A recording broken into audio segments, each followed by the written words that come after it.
Hey, welcome to the Grit Podcast, episode number 10, Code Orange, live here with Greg Meier. You're not going to believe this guy. Let's get started. Welcome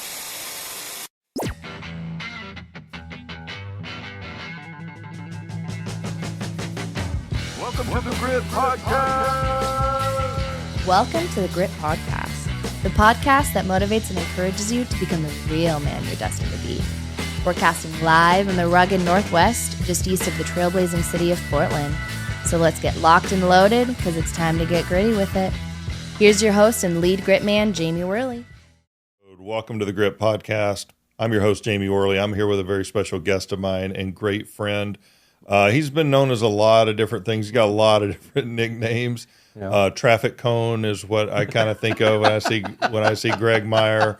Our guest today is Greg Meier, a good friend of mine, and I think you're going to enjoy what this guy's got to say. I don't know. Welcome, Greg. Well, good morning. It's actually afternoon now, isn't it? It is afternoon right now. Yeah. Anyway. Yeah. I'm glad you got your expedition going. I got it going. Yeah. The starter went out, but it's better than an exploder. Believe it or not, that's the nickname. I know, right? Isn't that crazy? I always thought they were a good rig. Yeah. But, anyway, tonight, Josh Hawks and our mutual friend Mike Schmalley are going to one of the hotels or motels, whatever, at the airport for a NRA Republican banquet. Yeah. And so we're looking forward to that. And so you're one of those. I am. I'm one of those. I can't get away from it. 2A. I mean, seriously. 2A. Yeah. It's A and 2. 2A. Oh, okay. 2A. Second Amendment. Okay. Oh, okay. Come on, get with that there, Worley. Jeez. I got you. Oh, gotcha. And so I'm looking forward to that. That'll be fun. I got my dog Gracie here in studio. Gracie, you want to come sit up? Want to come see Papa? Would you bring a poodle to I know, the podcast? She's so tiny. Come on, come see Papa. That's what she's going to do, isn't it? She's going to just lay down. Okay. Here, I'm gonna get the camera really quick. Okay. And we're gonna get a shot of You want to come Gracie. up here? You want to come up here? Come on. Yeah, here she comes. Here she comes. She's getting closer. Come on, up here. She's not allowed to get up on people. Okay. There she is. I love you. Yeah, she's a good girl. Okay. Yep, that's a good girl. She's 100 pounds of pure blood pit bull. And so she is the most loving dog I've ever had. I rescued her from a pit bull rescue in Texas. She was at a puppy mill and just pumping out puppies left and right. And so anyway. She's big. What does she weigh? 100 pounds. That looks like a big slab of muscle. It is. And I've tried to put her on they have diet dog food. What? They have diet dog food. That's a thing? It is a thing. And so I tried it, and it didn't work. And but anyway, yeah, she's a bed hog too. And she's got to be touching me in the bed. And so if I move over, then she moves over. Yeah.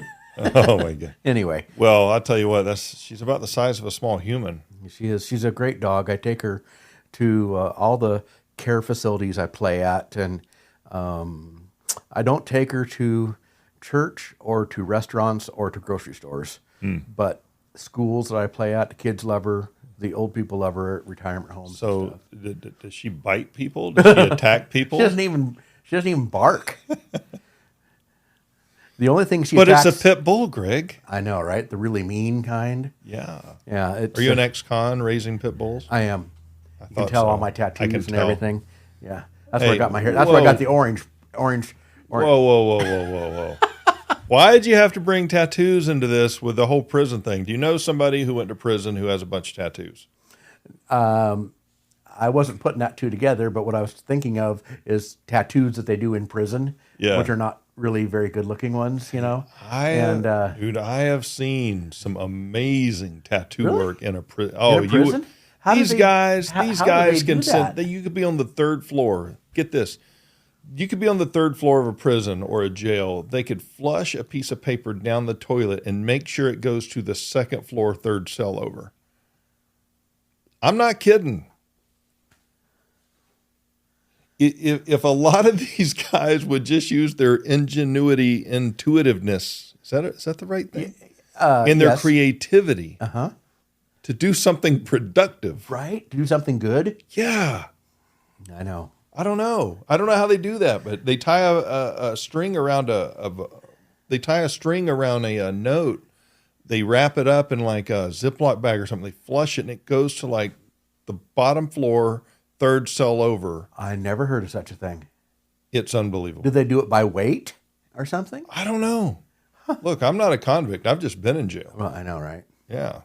So anyway, that's not why we. That's not why we're here.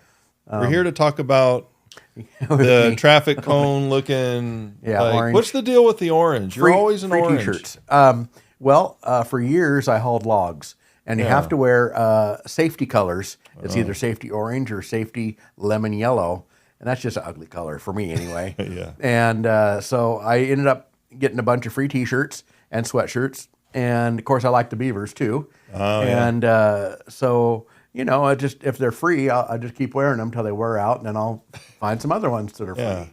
And I talk about orange. Here's some orange cowboy boots I got recently. Oh my gosh, show that to the camera. You got to lift it up. Oh my Lord. See, 01. That's what What is that for? Come on, you grew up in the Just 80s. a good old boy. That's right. Never meaning no harm. That's right. And you can look at that. It says, look at this. Just a good old boy. You are just a good old boy. Just a good old boy. You are just a good old boy. And in the sense of the word of just friendliness and whatever else. No hidden meanings behind that or anything else. Yeah. Sometimes Good Old Boys Club has a negative connotation. Yeah. But that's not me. So you're a racist. I am. Well, so is Mario Andretti. He's a racist. Isn't he a racist? Because that was a race to cars. Is he a race? No? Oh.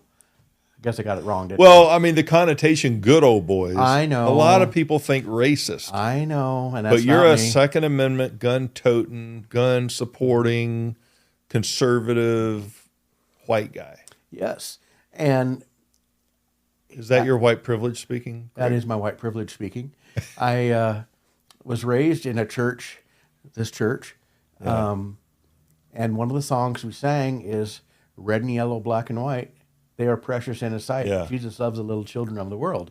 And so I just carried that on to adulthood. I figured if Jesus loves the little children of red and yellow, black and white, he loves the adults too, because children turn into adults. And yeah. I guess I could say raised colorblind.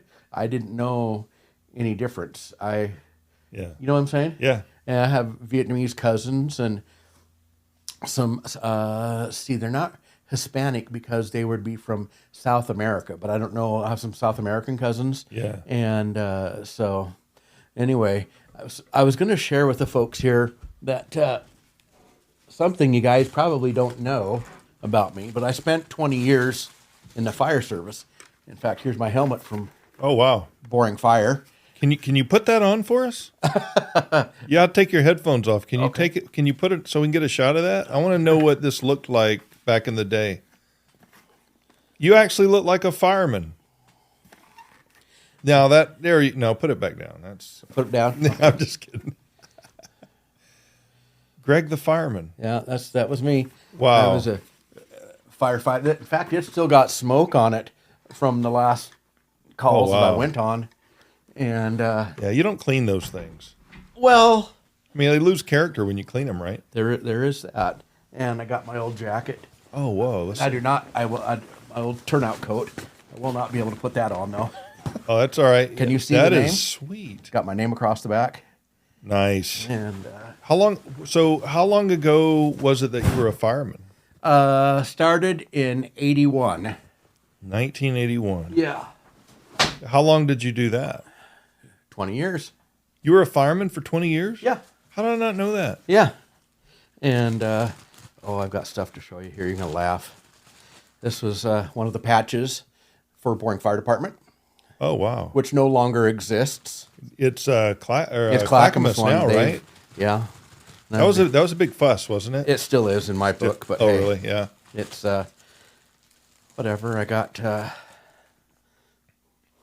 my Boring Fire badge and my Sandy Fire badge.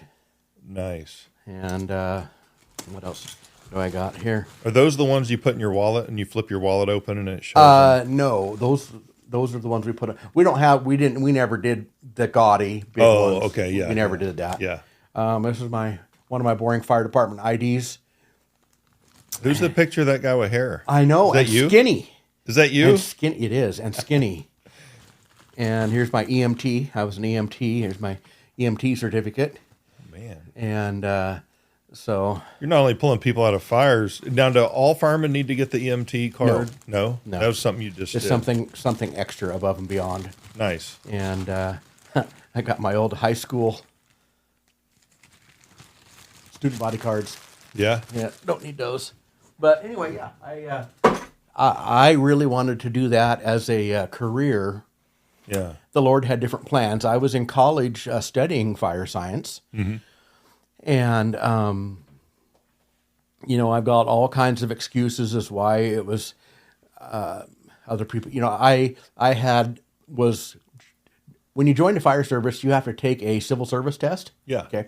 And then. It's like an academic. Uh-huh. And it's the same, believe it or not, it's the same one that they give the post office workers and the policemen and the firemen. Oh, okay. It's all the same. That's all. The whole written test. The is whole pretty written much the test. same, yeah. Anyway, so if you pass that and do good, then you go on to the physical agility test. And I always scored, good. And my name was on the hiring list for City of Gresham Yeah. and for City of Portland. And so if you do good on both tests, then they do an interview. Mm-hmm. And then if you do good on an interview, it places you on the list. Okay. And so I was in City of Gresham was number 5. And Nice. and in Portland, I think I was 12. Yeah. And So was it called the ORPAT? Because when I was testing to be a police officer, we did the written test, and then we did the physical agility test. Was called the ORPAT, and it was what it was. It was like you had to run, I think, 6 laps through a obstacle course that they had. It wasn't really big, but it was a number of things. Do you remember? no, it wasn't that. It was actually fire service specific. Okay. And Did you have to go up in those towers? we had to climb ladders Yeah. with stuff on our back. We had to pull dead weight, had to pull a big truck tire. I saw people get sick after that. They threw up. I don't know. Anyway, we had to hang a smoke ejector, which is about a 30-pound fan. It's got hooks that'll sit on above your door frame or your window frame. Yeah. I can't remember all the stuff, but Yeah. anyway, it was fire service specific, and I really wanted to do that as a career. I mean, to the two biggest things that really did it for me was helping out the people of my community that gave so much to me, and I really like trucks, and so operating the fire equipment was really big for me, and then serving the community. Several times a week, it flashes through my mind, boy, I wish I could still doing that and doing that. But the Lord has me in a different plan and a different phase in life. Yeah. But man, I sure enjoyed it. Yeah. And, there was a combination of things. I had adopted my son, Michael. And so when I was on calls at night, what do you do with your son? Your 11, 12-year-old son. You leave him home, or, you can't take him to the call. And then Can't ride in the truck with you, right? No, he can't. Either can Gracie. And I tried bringing him to the fire station to wait there, and it didn't work. And you have to spend nights at the fire station. And so, what do you do with your son? And so, the God had a different plan, and that was a great time in my life, and I will always look back at it. All the stuff I learned. Some of the stuff was pretty tough. Kids in accidents are the worst. Yeah. And, Yeah, for sure. I'm not going to say names, but I can still remember this kid's name like it was yesterday. And I know it was 35 years ago, maybe even 40 years ago. Mm-hmm. And I can remember this exact scenario. I remember which house it is when I drive by the house. I remember what the inside of the house was like. I remember, on and on and on. And, Well, okay, so you're saying a lot of things like I'm sorry. No. Let me finish. You're saying a lot of things like, that wasn't the Lord's plan. The Lord didn't lead me to do this. Not all the guys who are listening to this believe in God or are Christians. If you don't mind, can I ask you about, that's obviously a part of what you believe. It's a deep, rich part of what you believe. I know you. It's the fabric of your being. So I know the answers to the questions I'm about to ask you, but there's a lot of people listening right now that may say, what do you mean the Lord did that? No, they didn't choose you. No, you were good enough. No, that happened to you, but don't bring God into the mix. If I could just ask you this, Sure. Why in the world do you believe that God has anything to do with your life and guiding your life and all of that?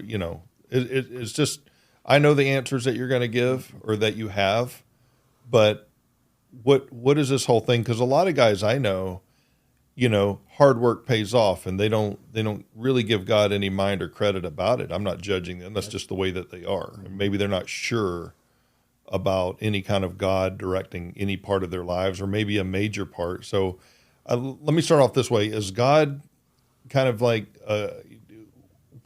how much of God is a part of your life? And like, what does that even mean? Okay.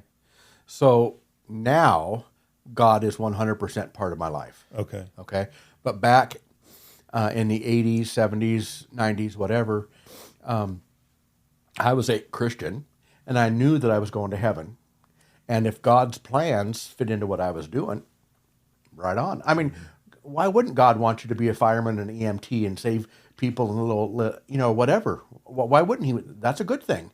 And I was raised, like you said, you can do it with hard work. The harder you work, bootstraps, the more bootstraps. Yeah. Grandpa Meier, my dad, the whole thing. I started my own in between all this stuff. I started my own heating oil company, a fuel oil company up at Shorty's Corner, and I had been working for a company in Gresham, and they just did not take care of their customers the way that I thought they ought to be. And I told Dad, I said, look, we can do this. I mean, it'd be like taking candy away from a baby. I mean, these people out here in Sandy and Boring and up the mountain, they just don't get any service at all. And so my dad bought an old used fuel truck from the Richfield dealer up in the Dalles, and brought it back. We had one of our guys paint it. He calls himself Truck Designs. He's right on the corner of Kelso Road and Highway 26 by Garen's Feed Store. Yeah. Big buildings. Had him paint it. Dick Rowley is his name. Beautiful paint job. We had it lettered and pinstriped by a guy up the mountain who doesn't do it anymore, but his name was Pete Henniker. He just did it freehand. He did these letters freehand. He didn't stencil them out or nothing. The guy's brilliant. Wow. Anyway. You don't see that anymore. You don't see that anymore. And so what the deal was is I had worked at the fuel company long enough that I had earned a 2-week vacation. A 1-week vacation. I was there 2 years, but you get a 1-week vacation after 2 years.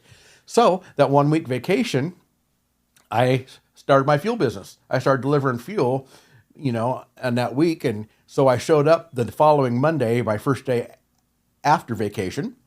And I was going to give them my 2 weeks notice, because that's fair.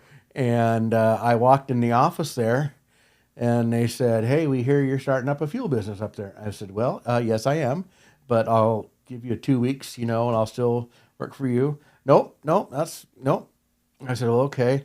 They said, "We were not going to give you your check until you bring back the uniforms." Okay, because they were so special. I mean, come on, work shirts and pants. Anyway. So were the uniforms what you're wearing right there? No, it was a blue work shirt. I can't see you in blue. Sorry. It's what, believe it or not, it's my favorite color. I only see Greg in orange. In orange. The orange man bad. Yeah. Anyway. Oh, that's right. I know, right? You got to say it right. China. China, China, China, China, China, China, China, China, China, China, China, China, China, China, China. or huge. It's huge. Going to be huge. Huge. Anyway, Bigger than you've ever seen. Biggest thing you've ever seen. talk of the media. China. Here we go, rabbit trail. It's your fault. Rabbit trail. You know what? What I liked That's what I'm here for. What I liked about him was that he wasn't part of the establishment. Mm-hmm. And back in the day, He was not. definitely not. And he didn't care who he ticked off. He did not. The elephants or the donkeys, either Yeah. one. And people say, well, Along with half the country. this is, yeah, I know, right? Right. And the people were like, well, the donkeys are better than the elephants because they did blah, blah. And the elephants, they don't believe in blah, blah, blah, blah. I was like, wait a minute. Donkeys and elephants both poop. And poop stinks. Doesn't matter whether it's from a donkey or an elephant or a dog or a human or whatever. It stinks. So don't tell me that either one of them is less stinky than the other because they both stink. All right. So the public service announcement for the Sorry. Grit podcast today is that poop stinks, including yours. Back to our regular scheduled program. Anyway, Where were we? well, I don't know, but what I'll say this quick. What I did not care for about him was he probably didn't have to say as much stuff on Twitter, and I don't belong to Twitter or Yeah. whatever the other ones are. And but he probably didn't have to do that. That didn't help him any. But No, not at all. I did what I did like is he wasn't part of the establishment and of either side. And he back in the old days, and I'm talking probably up until maybe even Dwight Eisenhower, but previous to that we had statesmen, not politicians. Oh, that's right. We Yeah. had statesmen. And Well, it was more of a one-party system, wasn't it? No. No? They said that we had two parties or three, or they had several, but these guys, both sides, were there because they really cared about the country. It was a new country, Yeah. 100 years old in 1876 or whatever. Yeah. And these guys, the country was just getting off of the ground. And these guys, Thomas Jefferson, Ben Franklin, you can go on down the line. Teddy Roosevelt was a statesman. FDR, as much as, I liked him. He did a lot of good. He also was the one that brought Social Security and all the other public handouts. But anyway, these guys were statesmen, okay? And now we just have it, guys are doing it, which is I don't understand, but doing it for maybe the recognition or the pay, although the pay isn't that good, but the kickbacks, the good old boy stuff is worth it. Anyway, so I'm done with that. Yeah, that's okay. There are so many multi-millionaires off $100,000 Yes. salaries. How Yes. does that work? See, I'm looking at okay. You know what I mean? But that's the You kickbacks started you're it. talking about. You started it. What are Our you two talking about? I didn't start anything. Our two congressmen. I'm trying to talk about the man in orange and your fire thing, and you're bringing up politics. Wyden and Blumenauer, neither one have had a public service job. Public sector job. Yeah. Neither one of them. And how can they just Google? I encourage you guys to Google their houses and their summer houses and that sort of thing. And they don't even live in Oregon. They live in New York. Okay. Wait. For those who don't know what you're talking about, who is Wyden and the other person? Blumenauer. Who are these people? If our listeners have never heard of that, Long-term what do they do senators. now? Oh, they're still in office. They have been, this is why I'm for term limits. They've been in office in Oregon as senators, Democrats, since the late 80s. And they don't even live here. They don't even live here. They did, and but they keep an address here, a post office box or a little apartment or Yeah. a little whatever secretary here. But they don't live. Their kids don't go to Oregon schools. I Their wonder kids why- go to New York private schools. Well, I can't blame them for that, but why? Well, I know. Why don't they but- live here? Well, I don't know. I'll tell you why. Got a thought? Oregon or New York. Well, Yeah. come on. Okay. And they say it's because it's closer to Capitol Hill and we can get more work done. We don't have to spend time flying across the country to, And I was Okay. like, okay, whatever. And, but you just Google those guys and see, and how can a public servant be a multimillionaire? That's the question you just asked. I haven't figured that out yet and not ever having a private sector job. And so something's rotten in Denmark, Well, not just the fish. I'm in the wrong business, apparently. Yeah, it is. Yeah, that's a business. Business. And so, but that's okay because at the end of the day, the bottom line, the only thing that counts is your relationship with the Lord. If I get all huffy and puffy because Trump wasn't in or because Biden is in or whatever, what does that do? It only gets my blood pressure up. And in Matthew, and I think it's chapter 20, but the Sadducees and Pharisees were educating. They were they were grilling Jesus and trying to get him to trip up.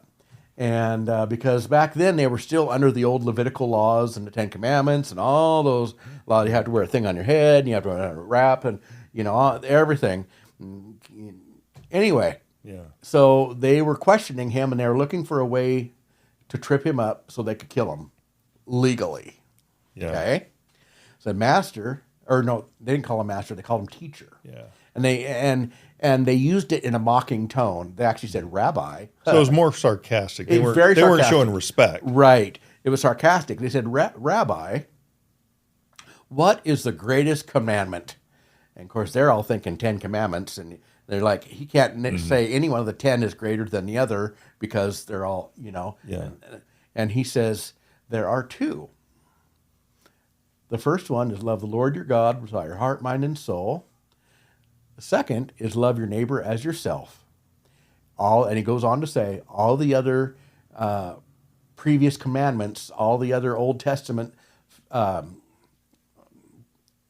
prophecies, whatever, hang on those two things. So if you love the Lord your God with all your heart, mind, and soul, and love your neighbor as yourself, you won't be having to worry about the 10 commandments because you won't be coveting, you won't be stealing, you won't be lying because you are loving the Lord your God with all your heart, mind, and soul, and you're loving your neighbor as yourself. So wow, that completely makes sense to me. I'm like, wait a minute. You mean every law in the Old Testament, all of the Judaical laws, Levitical laws, you can sum them up in just two: love the Lord your God, would you say, with all your heart, mind, soul, and strength, and then love your neighbor as yourself. That's actually pretty brilliant. It's God, not me. It was Jesus. It was the Lord. It's not Greg, it's God, right? No, it's not. I've heard that once or twice. It's God, not Greg. God, not Greg. And so to bring this back together with the politics, it doesn't matter. Is me getting huffy and puffy about who's president or who's the congressman or whatever else, is that showing people that loving the Lord your God with all your heart, mind, and soul, and loving your neighbor as yourself? In my case, no. So are you saying you can't get upset about it? No. I in a worldly sense, you can, I can't, I do, but it does not take precedence because I have to stop and think, why am I really getting upset? Am I getting upset because they have more than I do? You would talk houses or money or whatever. Do they have more than I do? Well, yeah, they do in the secular world. But you know what? My mansion, for lack of a better word, is in heaven. And I would rather have my riches, whatever you want to call them, my stuff, in heaven for eternity than for here for 80 years or whatever lifespan is here in the United States.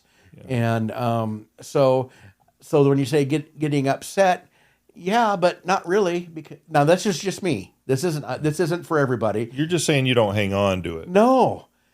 I used to. I used to. I wanted to be a firefighter. Because being angry and having feelings is just human.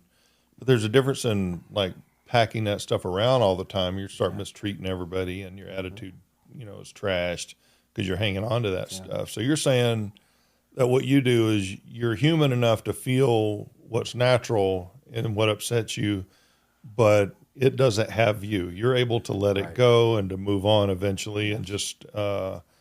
And I guess trust in God. Yeah, absolutely. It's just because it can ruin your life. It will ruin your life. How so? Well, because as consumers, American consumers, we take a lot of heat for this, but we have the instant everything. We have instant cell phones. We have instant coffee, which tastes like crap. But we have instant everything, gratification. You go on Amazon, Jeff Bezos, okay, send it to your house. It'll be there by Tuesday morning. And they love that. Deliver it right to your house. I love it. And I have to confess, I use Amazon a lot. And but you have to watch your prices. Yeah. And you have to know what you're buying. But anyway, so we're on an instant high gratification thing, and I was in that. I had a Porsche. You know, I had a couple different Harley. What? Oh yeah, You had a Porsche? I did. Were you a fireman? yeah. A fireman with a Porsche. I Yeah. bet you're on one of the calendars too, weren't you? Not with this body. that was 100 pounds less. So let's talk. So I'm about hot topics on here. Oh, so okay. we're gonna stick with that for a second. Okay. Okay. So you had a Porsche. Uh-huh. I'm guessing it was probably red, It was the burnt orange, they called it. burnt orange. Uh-huh. Well, that's a shocker. I know, right? Yeah. So you had a burnt orange Porsche. Were you on any of the fire calendars? No, with they your didn't- little that's before helmet they did on, calendars. without a shirt on. No, that was before they did the calendars. Oh, okay. And You're really old. I am old.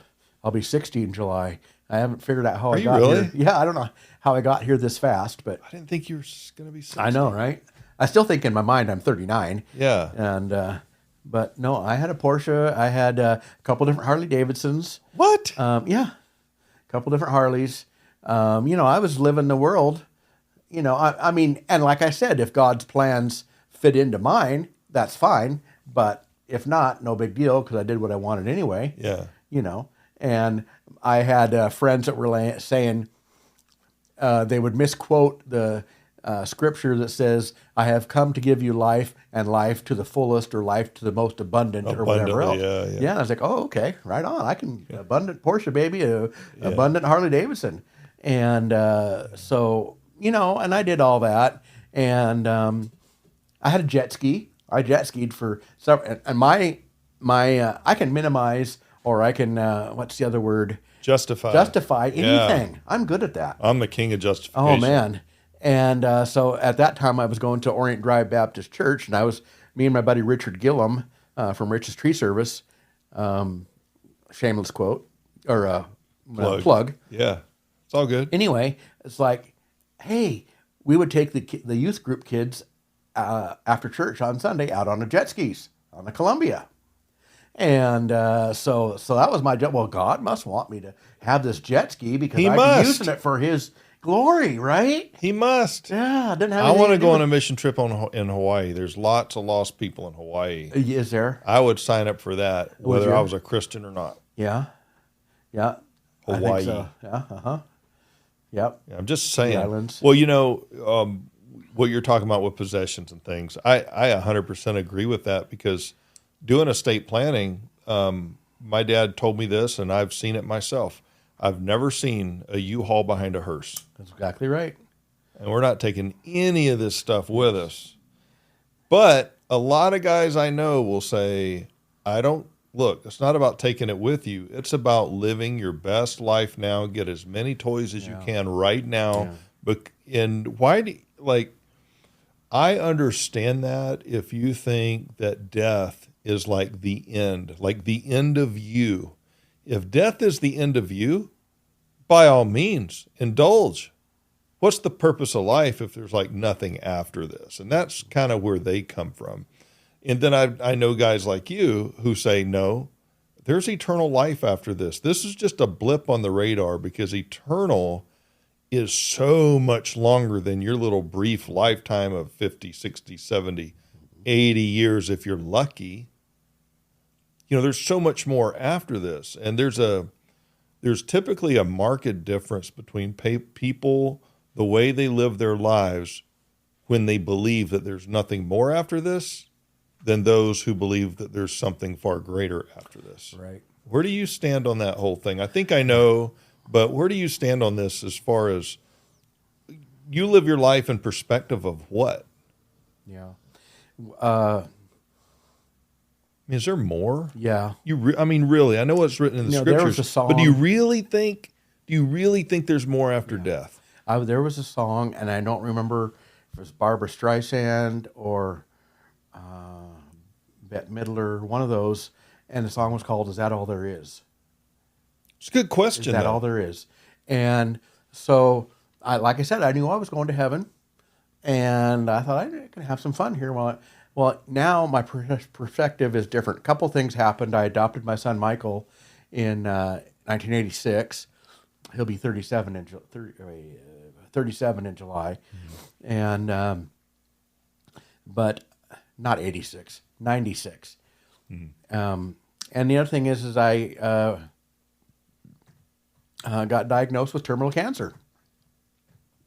And let me back up to the fuel business. I never did finish that story. Yeah, go ahead. So they wanted my uniforms. So I went back home, got their uniforms, and hopped in my brand new Shorty's Corner fuel truck and drove it right to their office and parked it right out front, painted up beautiful and gorgeous and everything, and handed them their uniforms, and they gave me my paycheck. And so I did that for 17 years, and God totally blessed that business. We had a loading rack. The Shorty's business? Uh-huh. Okay. The Shorty's Corner fuel business. Yeah. And because of that, because of the fuel business and the gas station combined, we were selling a million gallons a year, 1.2 million gallons a year. Wow. And that's a lot. We got a couple of different from our suppliers. Especially in this area. Yeah. Well, of course, right? it's on a highway. But, before, and the fuel business, the fuel delivery business was about half of that. I deliver gas, diesel, et cetera, barrels of motor oil, stuff like that. But God really blessed that. And anyway, so when we sold, Mom and Dad, when they sold Shorty's in 97, I had to sign a no-compete clause. And so 10 years or 100 miles. So that's, and I'd always rode with a relative of mine, Bruce Cook, in his log truck. And he'd take me after work at Shorty's, and I could drive the last run to the mill and that sort of thing. And so I did that. But anyway, that was in the 80s. 97 we sold. I floundered for just a little bit, but then a buddy of mine says, "Hey, you want to come drive log truck?" I said, "Heck yes." And so that was Mike O'Malley from the O'Malley Brothers. And so that's how I got started in logs. So wait a minute. Why? So just really quick, why was it a heck yes on log trucks? Like, were you interested before in doing that, or like what led to that? Yeah, so it's in my blood. Okay. My uncle, my mom's brother, had his own log truck. And bought it after World War II, and D7 Cat and that sort of thing. My grandpa and all his brothers logged, and their dad logged in Norway. And I don't know anything above my great grandpa. My grandpa Gunderson did not remember his parents because they died when he was like 6. Okay. And so he doesn't remember them, but his dad was a logger as well, and all of his brothers were loggers. And so it's kind of in my blood. Yeah. So why didn't you get into logging before? Why you went business. fireman first, right? Yeah, fireman, I was going to be a fuel. fireman. And I don't know how many times I drove my fuel truck to car wrecks, or because we could respond right to the call if we had our gear with us. Okay. And kind of first responders. Yes. Yeah. And I learned it's not that cool to show up at a house fire with a truck full of gas, or diesel. It's not good. And I would park it a long ways away and and run down. Anyway, so I kind of gave up hope of being a career firefighter. Yeah. And the fuel business satiated my wanting to go for 17 or 18 years. So really quick, sorry to keep interrupting you. I just have lots of questions. I know. I've had more careers than people have had jobs. Yeah.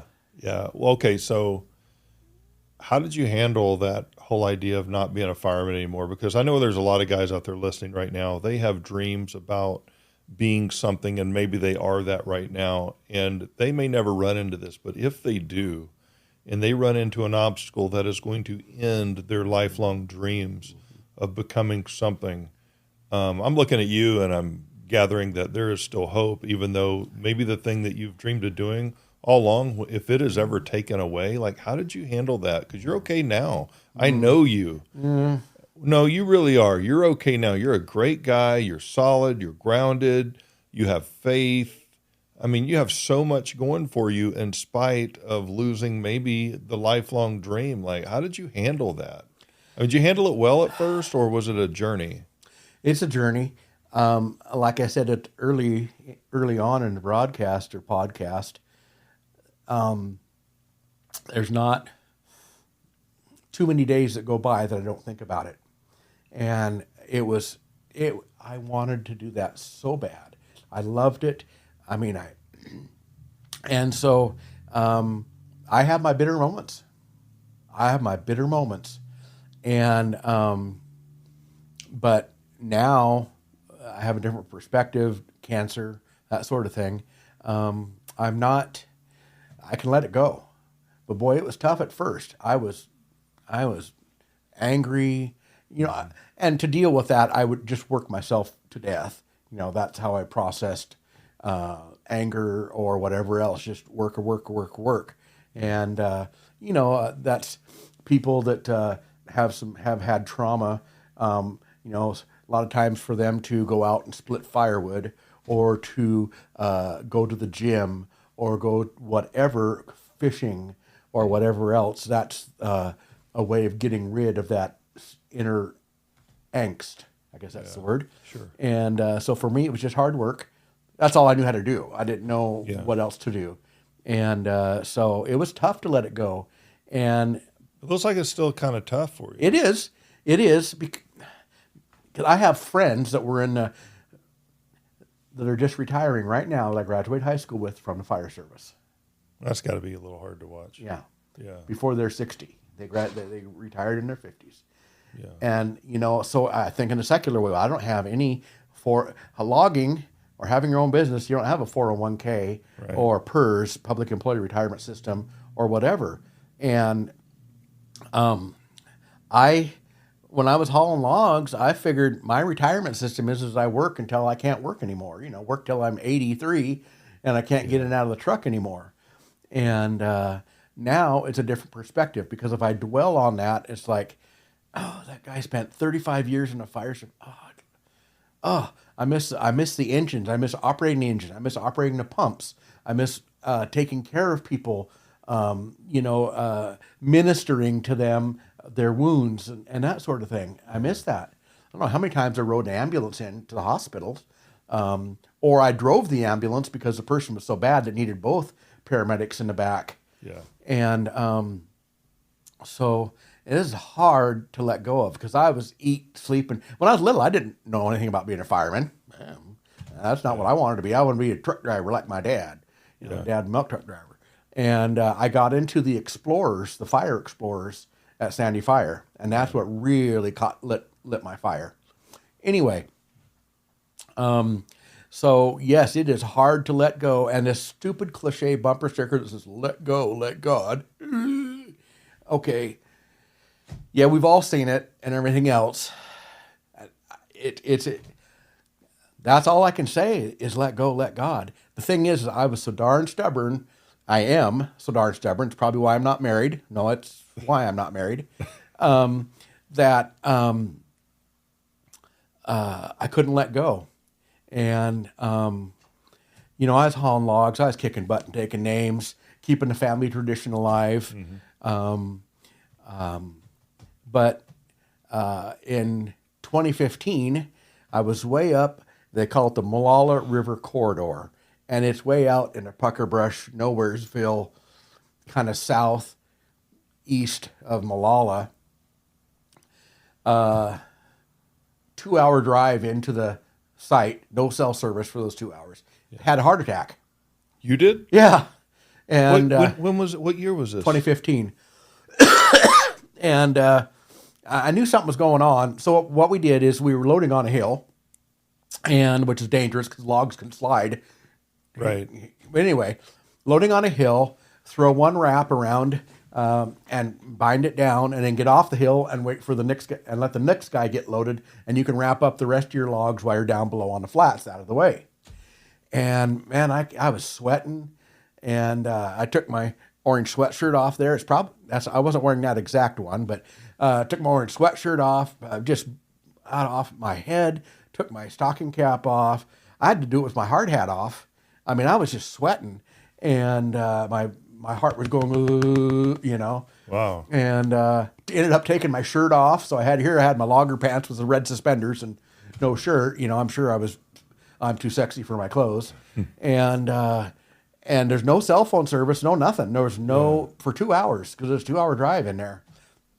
So I drove myself out in a loaded log truck, and I was going to go to the Oregon City Hospital, but the mill I had to drop off the logs to was on the way. Yeah. So what do? You stop by the mill and get rid of the logs off your truck. Makes sense. Yeah, and then reload your trailer and then drive yourself to the hospital. Yeah. So I did. And I went to Willamette Falls and parked up on the street. They don't have log truck parking at the hospital. Not that I'm aware of. Yeah, who'd have thought? Anyway, so I went in there and I went to the emergency room and I went to the desk and I said, "Hello, my name is Greg." And I didn't even get to say Meier, and I think I'm having a heart attack. They had a wheelchair underneath me, and rushed me right into. I must have looked gray or ashen or whatever. And so anyway, so I spent a week in the hospital there. Little did we know that it was related to the cancer that I have now, but they weren't looking for cancer because the Meiers have a history of heart issues. And so you're in there, and they're looking for heart issues. And they found heart issues. Obviously. Yes. Yeah. And then they start kind of peeling the treat onion that. back. They were treating. Well, no, they were treating that. They were treating the heart issues. Okay. And so, no big deal. I've recovered. Went back to work, hauling logs. In 2017, I had rotator cuff surgery, and just before I had the surgery, they drew blood, and the doctor says, "Hey, your blood numbers are off." Like, yeah, whatever. Yeah. I've always been a little off, and so I can attest to this. Yeah, sure. I'm not eccentric. I'm close, but I'm eclectic. How about that? No, Eclectic. You are eccentric. Okay. Orange you. Don't give up your day job there, Worley. I know. Anyway, I don't even get paid for this. There's 1,000 comedians out of work, and you want to. I know, right? Want to be one of them. Anyway, long story short, after they did the surgery, and after the surgery, I went to all kinds of different tests to figure out, because I was losing blood somewhere. Okay. And so come to find out, so it was April of 2017, I had the surgery.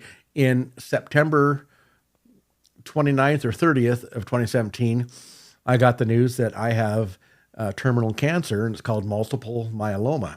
And it's cancer of the white blood cells in my plasma, in my bone marrow. And now, were you by yourself when the doctor told you this? Mom and Dad were with. Okay. They were still good then. Yeah. And it threw me for a loop. Sure. And I was expecting to die from, being fat, not eating right, not exercising, working 12 or 14 hours a day, McDonald's, Burger King, deli food, whatever. I mean, cancer's not even on my radar. Right. And excuse me. So I will say this. Oregon OHSU was on the ball. And literally, I got diagnosed with cancer on a Friday, and they had me scheduled for chemo on Monday. Wow. Yeah. And I was like, okay, well, this must be serious, because I've never seen the hospital system or the medical system move this fast ever. Right. And it's usually like DMV. Right? Yeah. I know. Take a number. Yeah. If you die while you're in line, no big deal.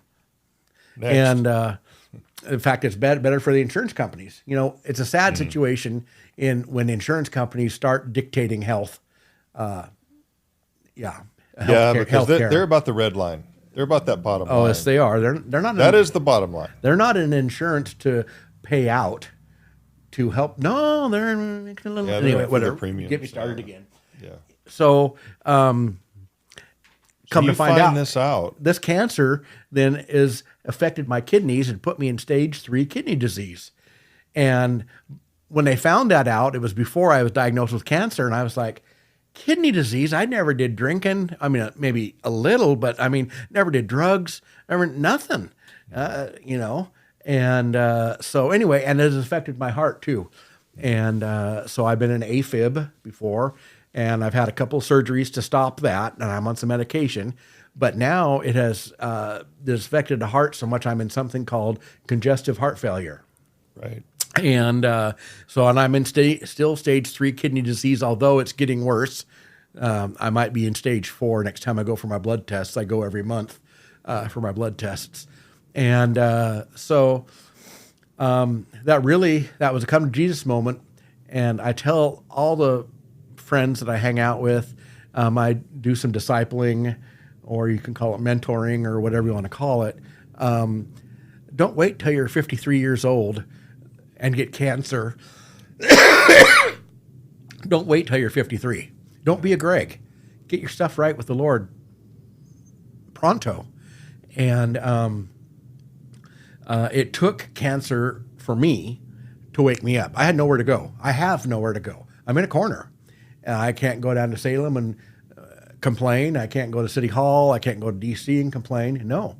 I can only go to one place, and I can only go to the Lord. That's the only place. And it took that backing me into a corner because I'm so stubborn and so thick-headed.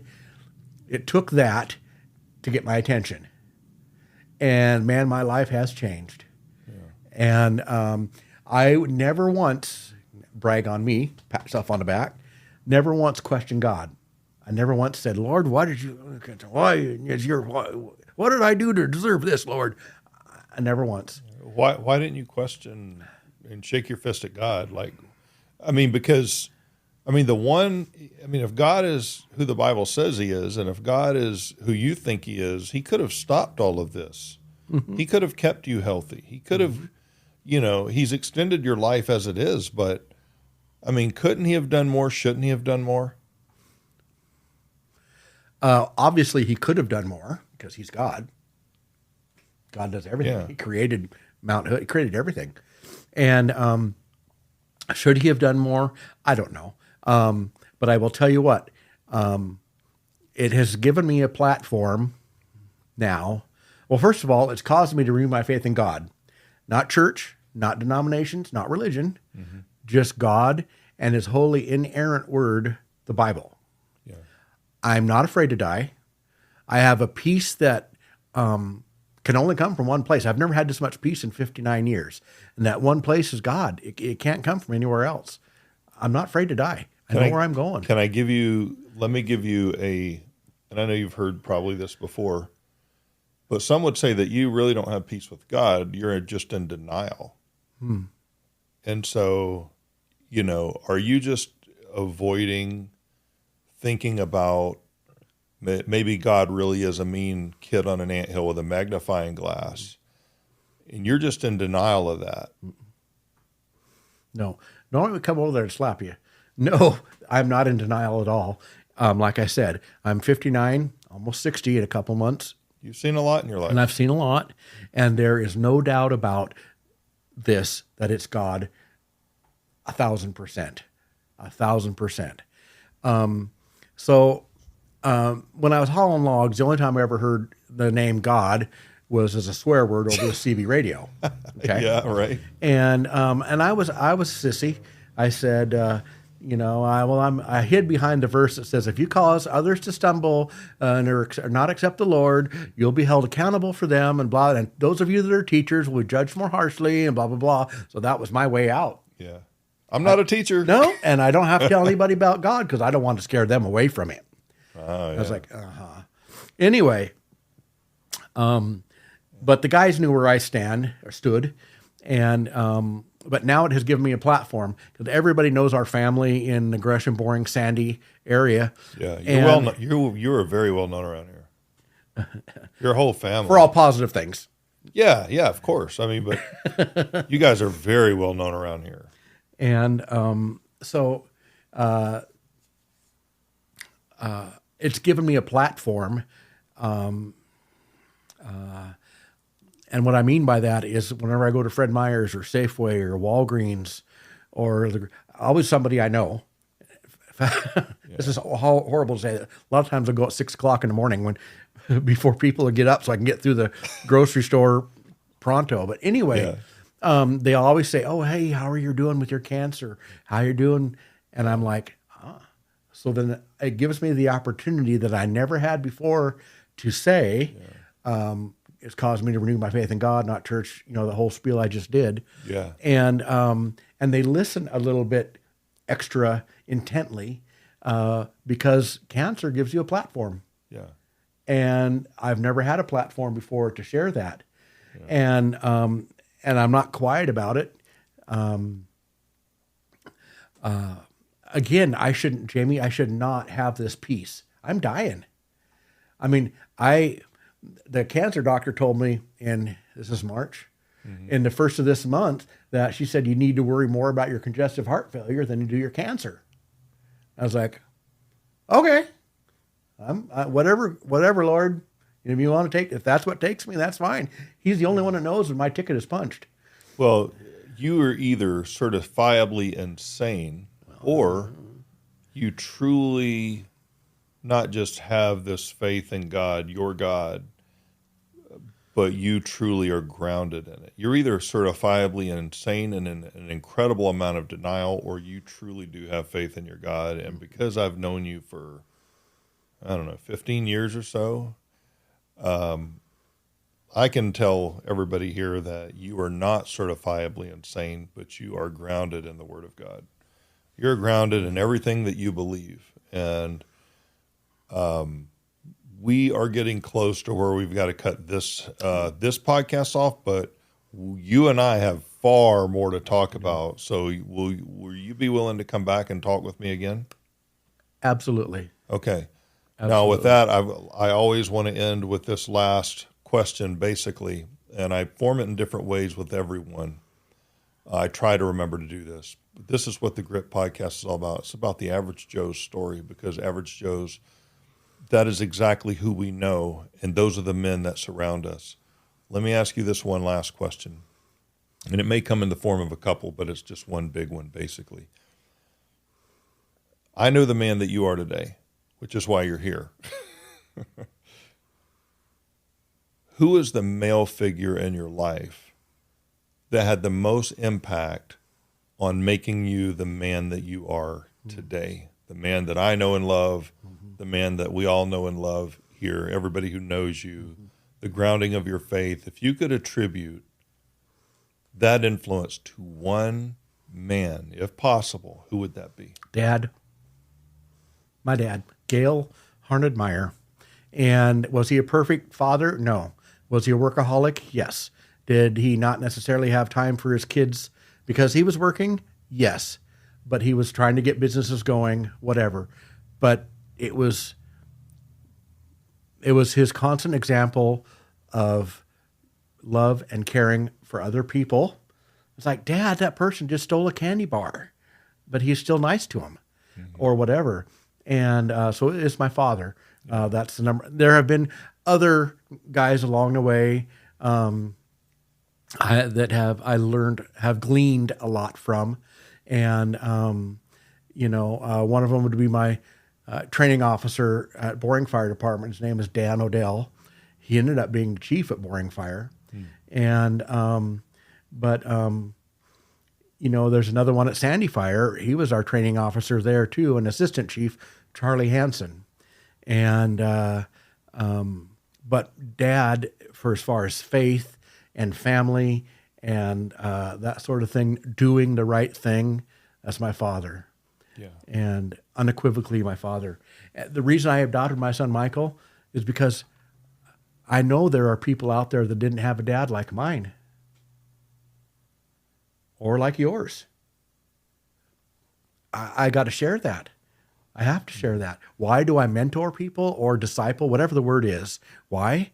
Because they didn't have the advantages like I had as a kid. They didn't have mom and dad.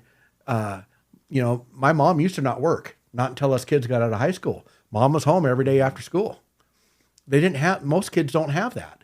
Yeah. I mean, Sure, I complain, oh, mom made me every Saturday dust and vacuum my room and clean take the sheets off and put clean sheets on every Saturday and practice my accordion before I could go out and play. And, I would drag that out to be like 6 or 7 hours. And by the time I get outside, it's like 4 PM. I was such a dork. Yeah. But not everybody had that. And it is not so common anymore. Yeah. And so it wouldn't have been for my dad and my mom, but dad mostly. Yeah. And then mom's dad, Grandpa Gunderson. Well, I'll tell you what. I've gotten a chance to know you. Our family's gotten a chance to know you, and you as us as well. And I am so thankful for the man that you are. And I know that your dad was a huge part of that. Lord rest his soul. And he was one of the greatest men. Mm-hmm. I'm not going to, I'm not going to exaggerate. I just won't say it at all. Okay. If it wasn't true, your dad was one of the greatest men of God, of faith that I ever knew. When I talked to your Amen. dad, he had a faith like yours. Let me put this. I had a faith like you his. had a faith like you have faith like he did, in that when you talked to Gail Meier, you knew that he was not religious. You knew that he not only believed in God, whatever you guys out there may call it. We're talking about capital God. Your dad intimately knew him. Some of you guys out there are like, how can anybody know God? Listen, when you talked to Gail Meier, you knew that he was either fully delusional and schizophrenic, or he actually knew the living God.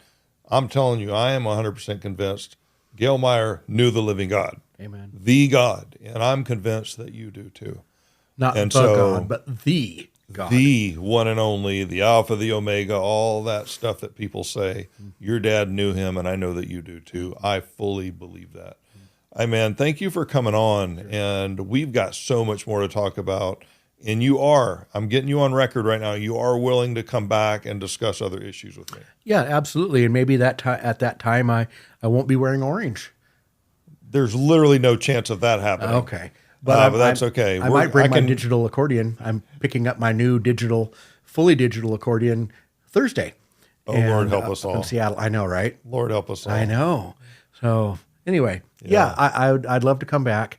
And again, you folks out there in YouTube land need to understand, it's not Greg. It is not me.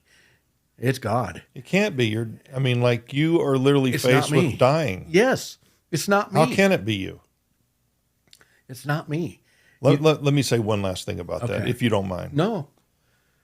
Doing estate planning, I've learned that the most important thing a person says is the person who knows they're dying or they're on their deathbed. That is the most important words a man will ever say, is when he is dying and knows it. And so those of you listening out there, rewind this, listen to the story again. You're listening to the words, and I don't mean to be rude or anything like that or abrasive. You're listening to a dying man's words, and there are no more powerful words than a dying man. Everything that has come out of his mouth today, trust me, and I know this about him, is coming from a sincere heart in truth, grit, reality.